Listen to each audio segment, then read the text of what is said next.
Hey everybody, it's Brad from Ellicott City Sovac, and I am freshly back from Baby Lock Tech 2024, where I learned all kinds of cool stuff and saw all kinds of cool things. They came out with a brand new top cover stitch machine. You can see my other video for that. That thing is awesome. It's called the Applaud. Very, very cool.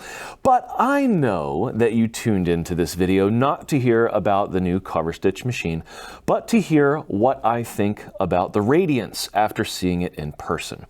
And well, I have to tell you that it's not good, it's great. It's really cool, all right? It's not ready, the software on it isn't quite ready for us to be able to play with as much as I wanted to be able to play with it, but the stuff that I got to do on it was really, really awesome.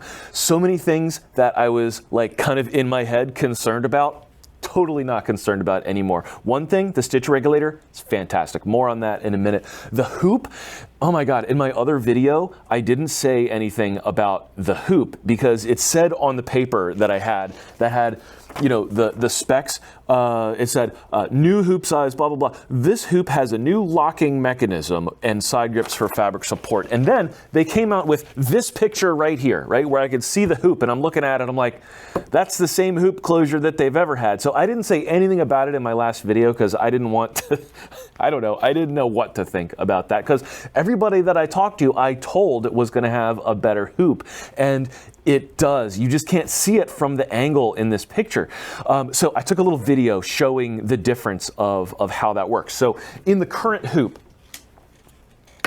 kind of the problem with it is that when you go to hoop something and you go to put it in, right, the top up here is able to just freely pop out. So if you do something that's heavy enough, you go and you close the little flip and this will just pop right out. But on the new hoop, that's impossible because right in this spot, there is now a little lip. So I took a video of the way that looks. So check this out.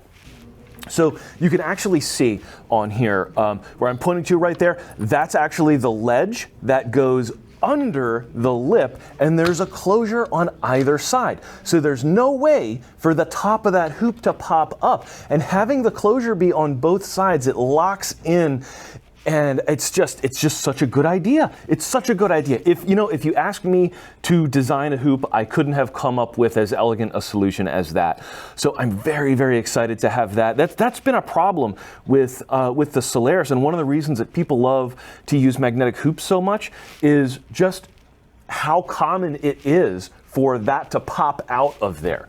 With this, it's not gonna be a problem. So that is a big load off of my mind, because that was one thing, you know, like you saw my last video probably, and I didn't say a word about the hoop. That's why, because I didn't know. And when I saw it in person, I was like, man, that's so great. So they have this diagram here that they showed us, but until I actually saw it, you know, until I saw it and put my hands on it, I just didn't get it. So yeah, like this picture here makes it look way more complicated than it actually is. That's why I wanted to make sure I got a shot of that little lip going in like that.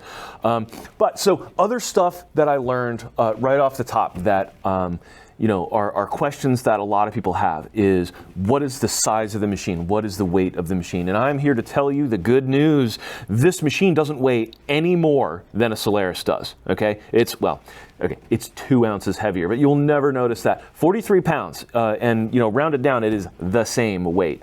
43 pounds, just like the Solaris is, and that is amazing. So another thing is, it is not any bigger of a footprint this way along the base than the Solaris is. And that means if you currently own a cabinet that you can fit your Solaris into, you can fit your Radiance into that cabinet. You only need to buy a new insert. You do not need to buy an entire new cabinet. And that is so cool. Okay, so now as far as other like dimensional things, I recorded a video in person while I was there at Baby Lock Tech where I kind of went and pointed out some of these features. So I'm gonna go ahead and run that so you can see kind of my thoughts on the dimensional parts of the machine. As far as physical characteristics of the machine goes, the throat space is an inch wider, but what they did is they took that space this direction. Okay, so you actually increase the amount of space by moving this piece over, rather than extending the size of the machine like that. And that's something that I didn't understand when I was just looking at the brochure. But this machine fits in the same cabinet that any Solaris fits in. So if you have a Solaris and it's in a cabinet, this will fit. You need a new insert, but this will fit it. And you can also see here that the machine is actually, I don't know whether you can tell this. They don't have a Solaris set up next to it. So when I have one in my store, I'll be able to do a comparison. But this is wider back here than a Solaris is.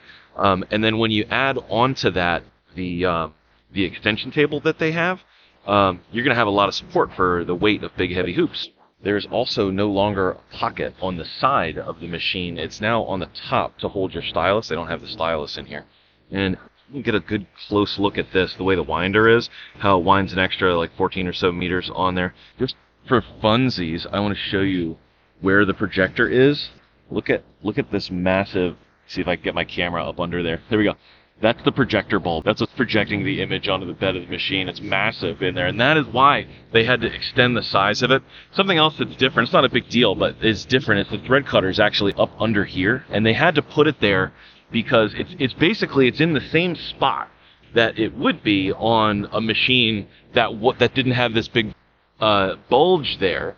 But they had to put it there because if you took the thread up into the threader and then brought it all the way over here, then the thread tail would be so long that it would leave a loop. So what they did was they just put that thread cutter back here. So it's essentially in the same spot as a Solaris. It's just they had to put it here because that's where like the end of the thread needs to be cut.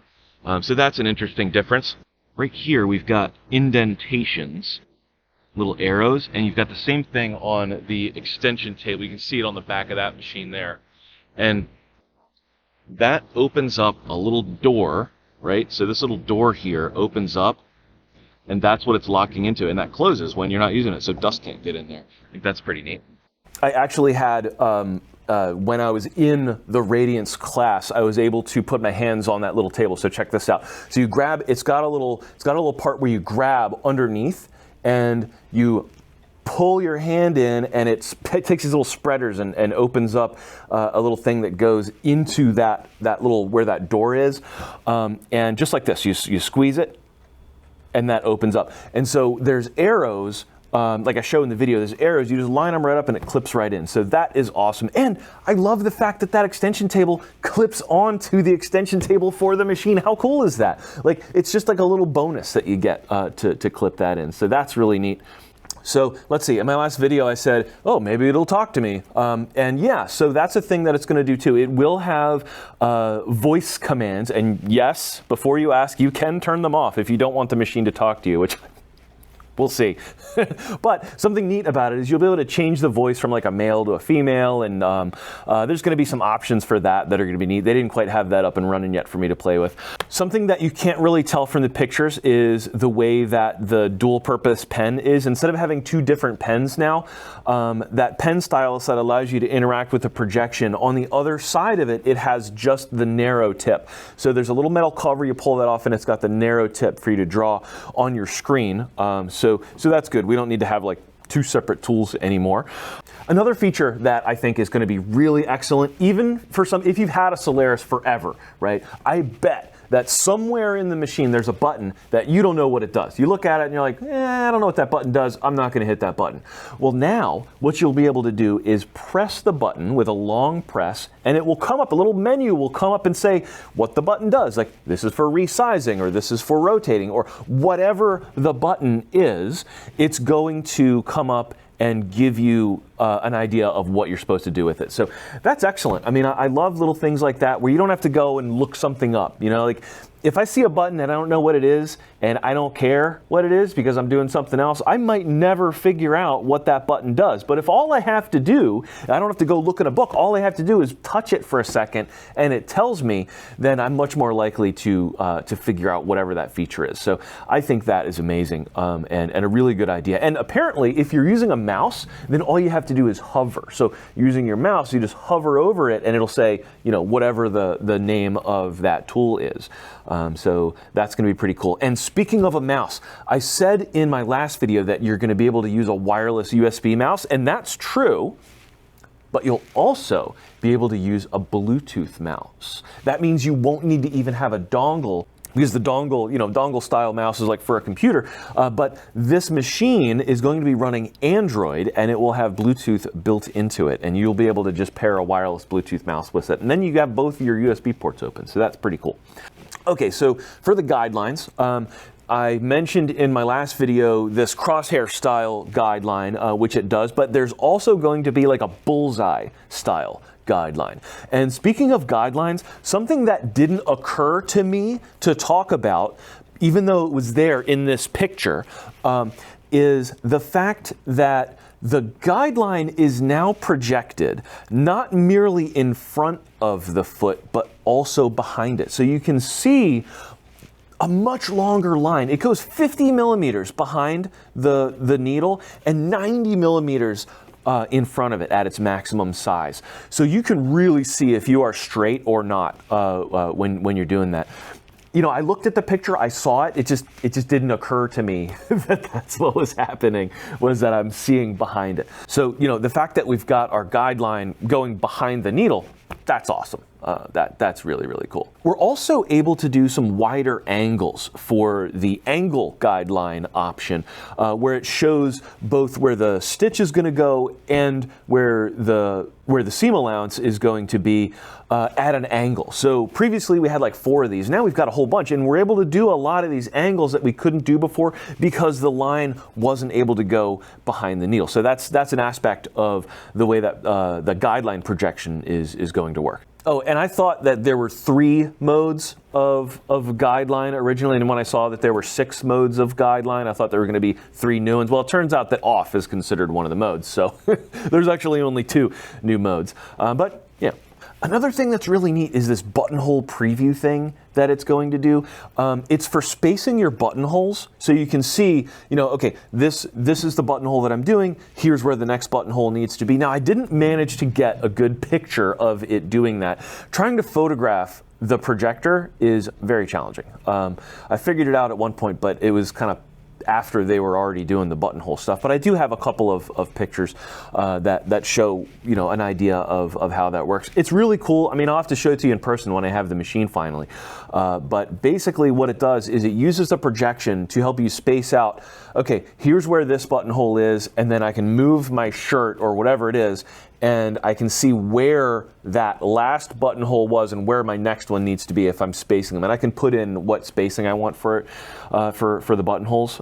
So that's pretty neat. Something that I saw on the PowerPoint that didn't get a real big deal made of it is for our stitch length, instead of being adjusted in a 0.5, so like a 0.5 millimeter at a time, apparently we're going to be able to change our stitch length at a 0.2 millimeter change at a time, which is really nice because, I mean, that's one of the things that is kind of limiting about the current models is you don't have that precision with your stitch length that you get with some other machine brands that now we're going to have in the Baby Lock line, where you're able to get a stitch length between, say, 2 millimeters and 2.5 millimeters. Maybe 2.5 is longer than you want, but 2 is too short. You're going to actually be able to do that and make those adjustments, which we just didn't have in the past. So that's pretty nice. Okay, now I want to talk about the stitch regulator. They're calling it Stitch Sync, okay? And one of the things that I was concerned about with the stitch regulator when I saw the pictures of it is it looked big and bulky when I saw it. So as soon as I saw it in person, I was like, oh, this is so much smaller than I thought. Look at this. I took a pic. I went over and grabbed it. This is before the class even started. I went over and grabbed it and put it in my hand so that I would have a picture so that you could see. It's actually quite small. And the little feet are really easy to lock in and out, the little toes that go with it. There's a clicking mechanism. They lock in very securely, and then there's just a little lever on the top you press and it releases them. Very, very easy. And the way that it works is it's actually touching the fabric. So the sensor on it, which it uses a laser somehow, because it's got like a laser warning on the side of it. So I'm not sure exactly how it's working, but I know it uses lasers, and it touches the fabric. Okay, so you on the stitch regulator screen, which I don't think I got a picture of the stitch regulator screen, but on the stitch regulator screen, oh, that's right. I've got a picture of it here. Look at this. This is from the PowerPoint presentation. I pulled this graphic out of it. But there's a setting. So you set what height it is, and you can make it go up and down for really thick batting if you need to. But I didn't know how smooth it was going to be, and it turns out it's really, really smooth. I don't want to say that it's better than the new Bernina B990 stitch regulator because I know that the Swiss watch my videos, but it is as good. I was blown away by how smooth that regulator was. So I was actually one of the only people who got to try out the stitch regulator. I got up really early on one of the days and went in before they started the class, and I was considering just going and touching it without asking, but then I found Mike Johns and he let me do it. So if you watch the video that I put on Facebook, my hair is wet because I just got out of the shower because it was like first thing in the morning, and I got to try it. So here's the footage of me playing with it for the first time, and then I'm going to splice in a little bit of footage because that ended up being a little blurry, so I went back the next day and filmed it again. But check this out. Look how smooth this is.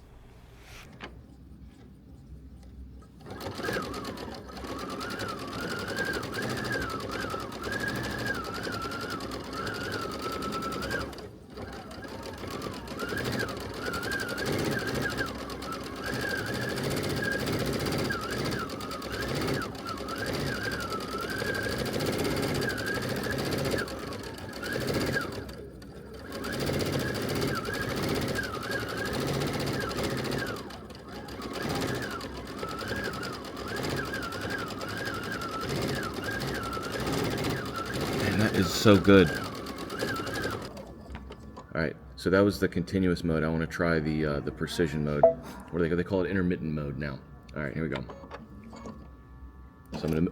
Oh wow, Mike, you're right. Great, that works way better. It's great, isn't it? That works way better. All right, let me do it again. I love it. Yeah, that's fantastic.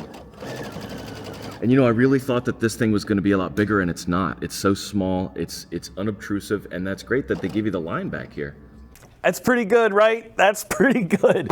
I was like, how is it this good? So yeah, that's like, I don't want to say it's like a relief because it's not like, you know, I didn't think it was going to be good, but I'm glad it is really, really good.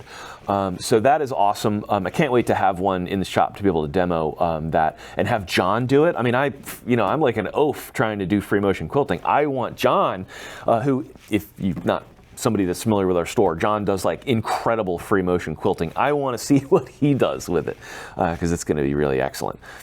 Oh, I forgot something else that it does. It actually projects while you are using it, and I mentioned that in the video. It projects a line that shows you where the regulation stops. So because this is an attachment, because there's a piece that attaches to the machine, if that's no longer touching the fabric, it can no longer sense. So it shows you where that spot is so that you know, oh, you can't go any further than this. So when you're doing free motion like on a project, you're gonna wanna have some extra like batting and backing like you were doing an edge to edge or something like that. You wanna just make sure that you have that so that you can get all the way to the edge of where you need the quilting to go. But that's really neat that they added that in. I mean, the fact that they have this projector that's able to project these lines where the design needs to go, I mean, that's really neat. Now, on to the embroidery stuff. All right, so in embroidery mode, some of the things that I hadn't talked about because I didn't know about them is that we have a bunch of cool new fonts. All right, so check these out. I love these fonts. These are fun and festive. I like all the fonts that are built in, but some of them, I don't know, there's just not a lot of like fun, creative, goofy fonts. And I think that these are some really neat you know, just kind of fonts to mess around with. Look at these. They're silly and wacky. And then another thing that I love is they are giving us 3 new micro fonts. And if you don't know what I mean by micro fonts, go on your Solaris and look for, it's the last 6 fonts on there before you get to the Cyrillic, the ones that have like the you know, Russian letters. Those last 6 fonts on your machine are micro fonts. They are amazing. They are the best tiny fonts that anybody has ever put on anything, bar none. They're better than any software program. Those tiny fonts are great. I love demoing them. They have the same ones on the 6 and the 10 needle, and I always demo those to people that are doing commercial work, because getting tiny fonts, everybody knows that that's hard. And those fonts are great, and now we have these new 3 ones, including this line font, which I think looks really, really good. So I'm very excited for that. And yeah, if you have a Solaris and you've never used those micro fonts for doing like a Bible verse or like a recipe or a poem or something like that, where you need to pack a lot of text in, you can use those fonts, and you don't even need to use 60 weight thread. Now, it looks good if you use 60 weight thread, but you can use 40 weight thread with those fonts, and they are legible sub-quarter-inch fonts. So getting more of those, always good. Now, they are actually axing 3 fonts. The aforementioned Cyrillic fonts are no longer there. I think a lot of people didn't really know what to do with those. So those are out, and then also this outline font is out, which we've had that font on these Baby Lock machines for over 20 years, and I can tell you that I have never once used it. No great loss, in my opinion, there. We also have this new feature called Font Preview, and what that's going to do is it's going to show you every character that's digitized and what they look like in the particular font that you're looking at. How many times have you ever brought in a font and then realized that you wanted an accent character or a punctuation mark or something like that, and then it turns out that it's not there? Every single font you're going to be able to preview before you use it and see exactly what the characters look like.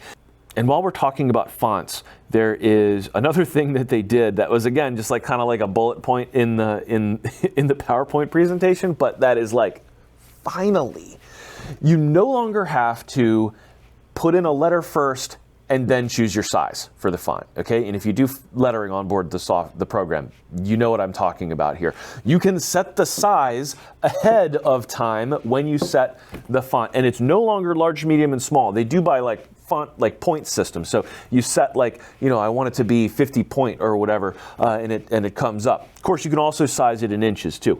And then another thing about letters, this is a huge thing. You now can size letters up to 4 inches tall, which is really good. So before we were able to only make the built-in letters, you know, 1.5 inches, 0.75, like you couldn't get them to be very big. And if you wanted to do big letters, you had to use a monogram. And so, you know, with this, you can take just a regular block font and make it 4 inches is pretty big for a letter. So being able to do that, that's going to be great.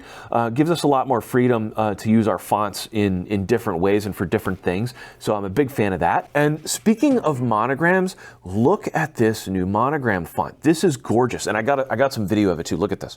Here's that new monogram font that is built into the machine. These are awesome. Look at how nice that is. And this fill, this isn't one that's built in, so you can't just like make this on your own. So they give you this this new font. Looks like they made an applique out of it. That is really nice. I like the sample, and it looks like they did a little inflated outline with a chain stitch around that. That's really cool. I love that. I love that. I want that. I actually want that decorative background fill now. Where did it come from? Mike Johns, if you're watching that, send me that decorative background fill, because it's not built into the machine. That is really, really cool and pretty. Yeah, so those are giant letters too. You know, I'm sure that you'll be able to come up with all kinds of cool ways to incorporate that into different things. I also got to see what the 20 limited edition exclusive designs are that come with the limited edition version of the machine. So look at this. These are the LE only. So this is only if you were a pre-order and you got the limited edition version of it. I particularly like these seasonal ones, and apparently they're made so that you can join them side by side and create like a continuous landscape. So I think that'd be pretty fun to do, like a, you know, like a winter landscape all the way along the bottom of something. But these are all really nice designs, and I did see a lot of these sewn out that look really nice. So those are the exclusive to the limited edition designs that are built in there. And some of these large Connect designs, the ones where they split the design for you in multiple pieces, like we had that came out on the Vision. Now we've got some new ones in here, and these are absolutely gorgeous. Oh, and by the way, there's not anything that was taken away from the Solaris. So all the stuff that you're used to having is still going to be there.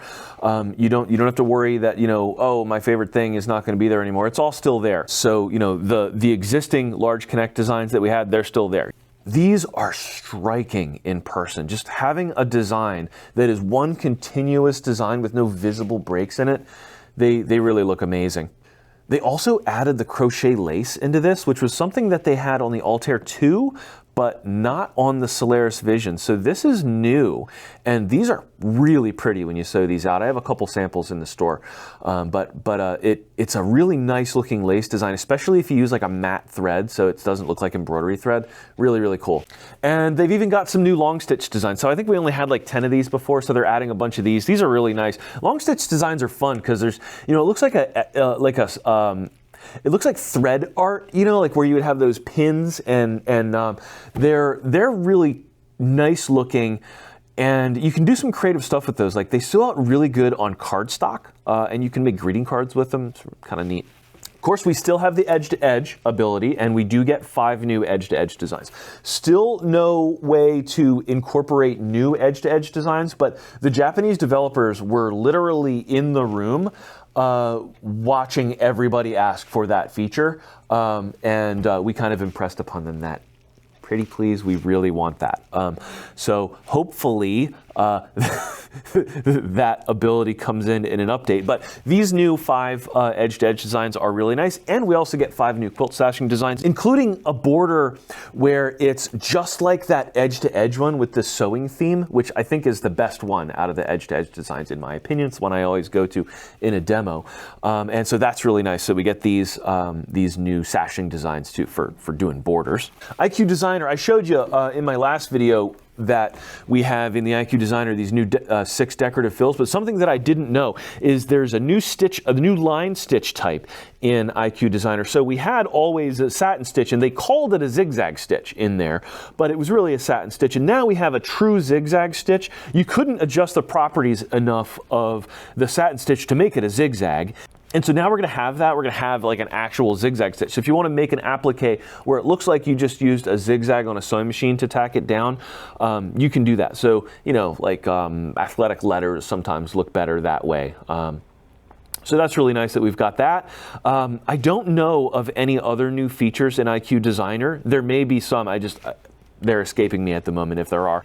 Now, the projector. Okay, so the projector is, like I told you in my last video, 8 inches tall by 5 inches wide, and in person, it looks fantastic. It's nearly impossible to film, however, so I took a bunch of video that looks like crazy pulsating nonsense, and it doesn't look like that in real life. It's the refresh rate is hard to match with a camera. I did manage to do it a little bit. Here you can see this is me managing to get a shot of it briefly, but in person it does look fantastic, and it's really cool being able to make the adjustments on it using the stylus on the fabric. So that's really neat. The way that works, you can just move it around freely. Like I said, I wasn't able to get a good video of that happening, but yeah, it was definitely cool. And then now let's talk about the picture play. So the photo play on this, the picture play, they didn't have it really like 100% yet. And that's one of the reasons that they didn't have them for everybody to use is because the software is not 100% yet. I definitely see very, very good potential there. It doesn't work the way that I expected it to work. So I thought maybe that it was going to be like the specific tools from Palette for auto digitizing, and it's really not. So what it does is it'll either do like a straight photo, right? Like you take like an image and it'll auto digitize it, and then you can see what that looks like. You can take the background out of it. You can adjust colors around and that kind of thing. Or you can go into this other mode where it applies like an art style to the image before digitizing it. So like for instance, when I was watching Patty do this, she was able to take the design that was like this flower and feed it in, and it would do it with the standard mode. But then she could go and put it into, she picked like this Art Deco kind of style, and it re-stylized the design and re-digitized it like that. So that's still a feature that's in progress. They haven't nailed that down exactly yet. So, I think that when they're done with that, that's going to be a really, really cool thing. I don't have a lot of good video to show you on, something amazing that was done on that yet. I was told that it's expected to be as good, basically, as Palette's photo digitizing when it's done. So that should be good. Okay, so I just like reviewed my notes for a second off camera, and one thing that I forgot to mention is, how you get two couching guides with a Solaris? There's like a white one and a gray one, and it's like, well, which one am I supposed to use for couching, for sewing? Not a problem anymore. There's only a single couching guide, and it has guide paths for whether you're doing sewing or whether you're doing embroidery. So that's no longer an issue. You're able to do both with a single tool. And finally, let's talk about the embroidery unit itself, because that is where a lot of the work has gone in. The new embroidery unit is completely rebuilt from the bottom up. The internals of the machine are not all that different than on the Solaris, which is a good thing because they pretty much have perfected the way that works. The inner mechanics and the hook and the feed system and all of that stuff is pretty similar, different in some small ways, like, the shaft is a little longer, stuff like that, but they work essentially the same way. The embroidery unit, completely redesigned. Now, I stupidly did not record any audio of the embroidery unit moving, but the embroidery unit is so quiet. It's so quiet. When the Solaris came out, I thought that was quiet. No, it's like a bus. It's so quiet, the new embroidery unit. I love it. And it just feels and looks premium when it moves. When you hear that thing move, it's like, wow, that's like some kind of like future robot movement. It's like uncanny almost. So I'm really happy with that. And I got to see some pictures like this. I was in the tech class. So under the hood, everything is upgraded. Everywhere that there was one belt, there's two belts, and the belts are bigger. The motors are more powerful, more torque, and they moved the position of some of the motors so that they actually have a better counterweight for what they're moving. They also have beefed up the entire area where the hoop slips in. There's a metal cage around that hoop sensor now. So the hoop sensor is no longer in danger of being damaged when you're sliding your hoop in and out. If you're a little rough with it, it's not going to break it anymore. And that is really, really cool. With all these upgrades, the embroidery unit is heavier than it used to be, but it's not a problem because, it's only 16 pounds. So it's still significantly lighter than the machine is. But it's, a good few pounds heavier than the Solaris one is. And that's because it's better. I do not think anyone is going to have any problem with the additional weight of this embroidery unit. It's all good. It's all a good thing that it has these beefed up characteristics. Besides that, it's wider. So even without the support table, that additional width helps support the weight of the big hoops. Now, that support table, there's no reason to take that off the machine, though, unless you're going to put it down in a cabinet. Having that width everywhere is a good thing. Now, I want to talk about the elephant in the room, and that is the delivery date. So in my last video, I was under the impression that we're looking at like October, end of October.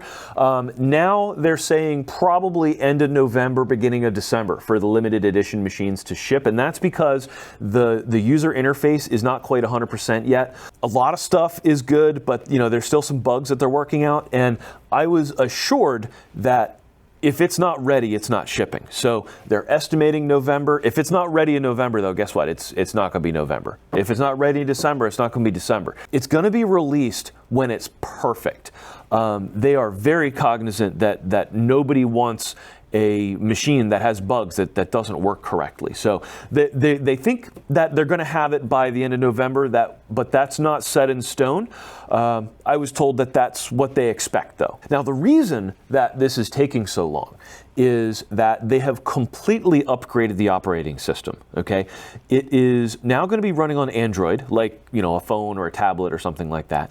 The current operating system, the operating system that the Solaris Vision uses, a sewing machine that came out in the year 2022, is the same operating system that they used on the Elissimo, which came out in 2008.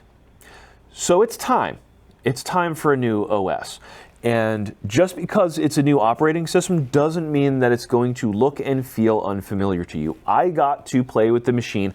I got to go through and do some things and touch some buttons on it, and I can tell you that it is very familiar. Everything's going to look what you're expecting it to look for a Baby Lock top-of-the-line machine. There are some minor changes in the UI. For instance, the button for the settings, instead of being a piece of paper with check marks on it, it's now a gear icon, which is more of a universal settings button. And other minor things like that that are different. But anyone who is used to and confident in using a Solaris is going to be right at home using this Radiance once they have it ready. So the fact that it is Android is going to be entirely a good thing. It's actually faster for them to develop in Android than it was in the older kind of archaic system that it was. And they'll be able to push out updates and do some really cool things that just weren't possible with the old system, with the new system. So that's going to be really fun. Okay, so that is what I have learned that wasn't already kind of publicly available, that wasn't in my last video, for instance. So if you want like kind of a full explanation of literally everything that's new, you can go back and watch the other video if you haven't, the last Radiance video that I put out. But yeah, so this is all the stuff that I learned at Baby Lock Tech. All in all, I'm pretty positive on this machine. I really am. I was worried when at the opening ceremony they said that the machines weren't ready for us to touch. I was like, oh, here we go. But you know what? It's fine. It's fine. The machine itself works fine. They just got to work some bugs out in the UI. And I tell you what, that stitch regulator is hot. And I love all of the changes that they made to the physical parts of the machine. Little things, that hoop, not a little thing, that's a big thing. But the fact that they didn't make it any bigger, it's just mind-blowing to me. So I'm really excited that everybody's not going to have to buy a new cabinet. Although, I do like money. So you should buy a new cabinet anyway. But you don't have to. All right, thank you guys for watching, and I will see you in the next video.